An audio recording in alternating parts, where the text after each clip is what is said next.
آج کی سب سے بڑی خبر اب سے کچھ دیر پہلے آپ کے سامنے بھی پہنچی، وہ تھی کہ وزیر اعظم پاکستان نے فیلڈ مارشل سید عاصم منیر کی بطور chief of the army staff اور چیف آف ڈیفنس فورسز تعیناتی کی جو سمری ہے وہ منظوری کے لیے ایوان صدر بھجوا دی ہے، اور ظاہر ہے کہ وہ chief of the army staff کے ساتھ چیف آف ڈیفنس فورسز بھی ہوں گے، اور یہ تعیناتی 5 سال کے لیے ہوگی۔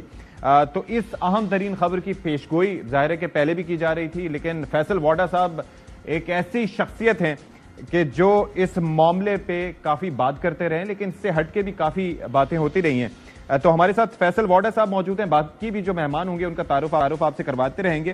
فیصل واڈا صاحب بہت شکریہ جی وقت دینے کے لیے۔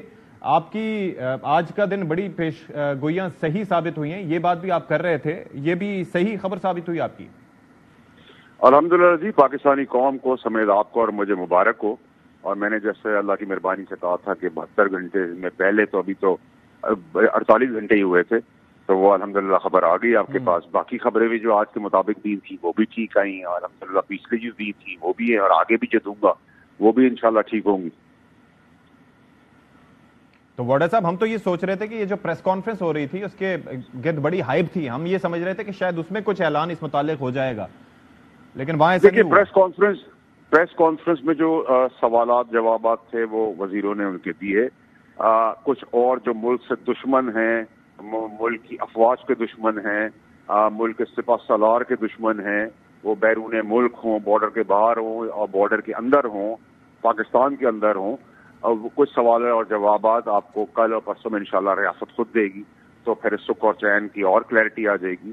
تو یہ تو دشمنوں کے لیے آج ایک بہت زبردست مارکہ ہوا ہے کہ جو اندرونی اور بیرونی جتنے دشمن ہیں ان کو پتہ چل گیا کہ جس نے جنگ جیتی، جس افواج نے، جس فوج نے، جس سپہ سالار نے ہمیں جنگ جتوائی، اس میں ہمارے ایئر فورس کے چیف، ہمارے naval chief including field marshal general Asim Munir صاحب، اور ویل ڈیزرو پوزیشن کے اوپر ہیں۔ تو ریاست اس کا جواب انشاءاللہ آپ کو آنے والے کل یا پرسوں میں وہ بھی دے گی، جو سوال اور جواب رہ گئے ہیں۔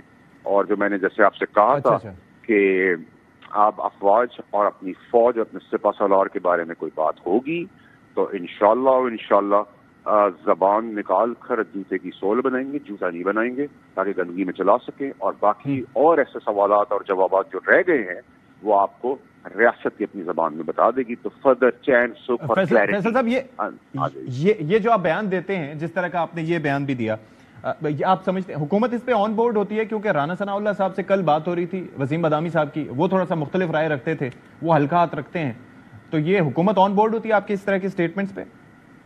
دیکھیں جی، رانا صاحب میرے دوست ہیں، میں اپنی بات پہ قائم ہوں، اور میں جو بات کرتا ہوں اللہ کی مہربانی سے ٹھیک نکلتی ہے۔ وہ کیا کہتے ہیں اور کیا نہیں کہتے وہ ان کی مرضی ہے۔ آج انہی کے وزیروں نے پریس کانفرنس کی ہے، تو میں اس کے آگے اور کوئی بات مزید سمجھتا نہیں ہوں کہنا۔ میں وہ ذمہ دار ہوں جو میں بات کرتا ہوں، میں وہ ذمہ دار ہوں اور میں وہ سمجھتا ہوں جو میں خود اپنے بارے میں سمجھتا ہوں۔ مجھے فکر نہیں ہے کہ کون کیا بکواس کر رہا ہے اور کیا کہہ رہا ہے کیا نہیں کہہ رہا۔ میں کھڑا ہوں، کھڑا رہتا ہوں اور کھڑاک سے بات کرتا ہوں، نہ میں بکری ہوں، نہ میں کوئی ڈرتا ہوں کسی سے۔ تو میں تو اپنی بات کرتا ہوں، اور اللہ نے ابھی تک عزت رکھی ہے، آگے بھی عزت رکھے گا۔ اور رانا صاحب کی باتیں جو ہے میرے دوست کی، وہ ان کے پاس شامل ہیں، اور ان کے بیان کے اوپر انہی کے وزیروں نے آج پریس کانفرنس کی ہے، تو وہی جواب ہے اس کا۔ اچھا، میں یہ عرض کر رہا تھا ایک اور چیز کہ آپ بھی ظاہر اس بابت بات کر رہے تھے، اور کلیئرٹی آلریڈی موجود تھی، 27 امینڈمنٹ کے بعد یہ کلیئر ہو گیا تھا، نواز شریف صاحب ووٹ دینے بھی آئے اور کلیئرٹی موجود تھی کہ ایک پیج پہ ہیں، سب کچھ ہے۔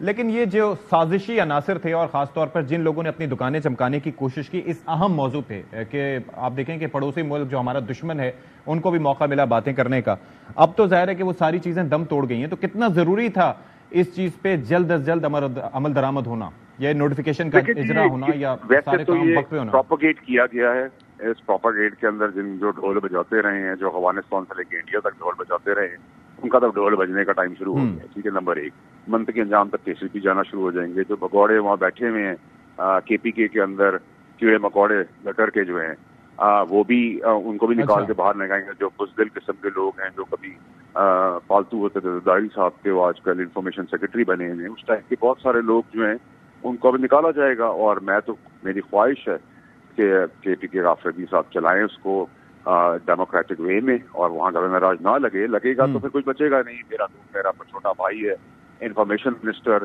شفیع جان، وہ اپنا کام اچھا نیا ینگسٹر ہے، اور رسم بنائے جمہوری طور پہ، ورنہ تو میں نے آپ کو بتا دیا ہے کہ ڈسکوالیفیکیشن کھڑی ہے، وہ کیسز آج ہو گئے. میں نے کہا تھا ملاقات نہیں ہوگی کیونکہ آئین و قانون اجازت نہیں دیتا، پالیٹکس وہ نہیں ہوئی.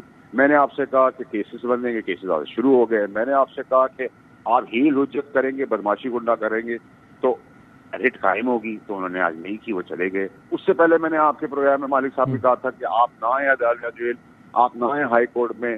آفریدی صاحب کو کہا تھا وہ نہیں آئے، ملاقات ہو گئی. ملاقات کے بعد پھر وہی زور زبردستی بدماشی بلبلے ہوئے. تو میں ان سے کہوں